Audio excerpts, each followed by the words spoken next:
Polls closed in Ohio and Virginia, where off-year elections were poised to offer insight into whether abortion rights remain a potent force in U.S. politics ahead of next year's presidential contest. Now, Ohioans were voting on whether to guarantee abortion rights as part of the state constitution. Virginians cast ballots to determine whether Republicans will gain the power to impose new limits on the procedure.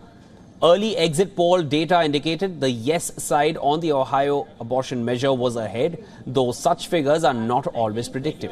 Now, Democrats and Republicans were watching closely for clues on mood of the electorate less than 3 months before the Iowa presidential nominating contest kicks off the 2024 White House campaign in earnest. Elsewhere, Kentucky and Mississippi were electing governors, while voters across the country were choosing mayors and other local elected officials. Kentucky Governor Andy Beshear, one of a handful of Democrats to lead a state that voted for Republican Donald Trump in the 2020 presidential election, is aiming to defy his home state's conservative lean once again in his re-election campaign. Beshear faces Republican State Attorney General Daniel Cameron, who would be Kentucky's first black governor. Despite his party affiliation, Beshear enjoys strong approval ratings after leading the state through the coronavirus pandemic and a series of natural disasters while overseeing economic growth as well. Now, in Mississippi, Republican Governor Tate Reeves is seeking another 4-year term. His Democratic challenger, Brandon Presley, a former mayor and the second cousin of singer Elvis Presley, outraised Reeves. Now, however, he faces an uphill climb in a state that voted for Trump over Democratic President Joe Biden by more than 16 percentage points in 2020. Both Reeves and Cameron were endorsed by Trump, the frontrunner for his party's 2024 White House nomination, despite a litany of legal entanglements.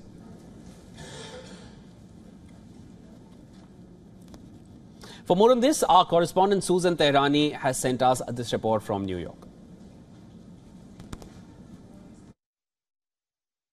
While most Americans could care less about elections that happen 1 year before a presidential contest, Tuesday was voting day in 31 states. Legislative elections, governor races, and some states were holding referendums as well. But one state to focus on is Virginia.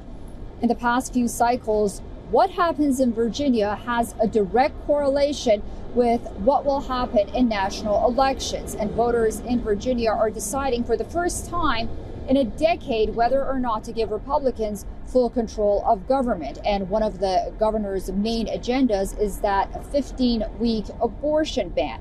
Now, good showing for both Democrats and Republicans could be detrimental for 2024.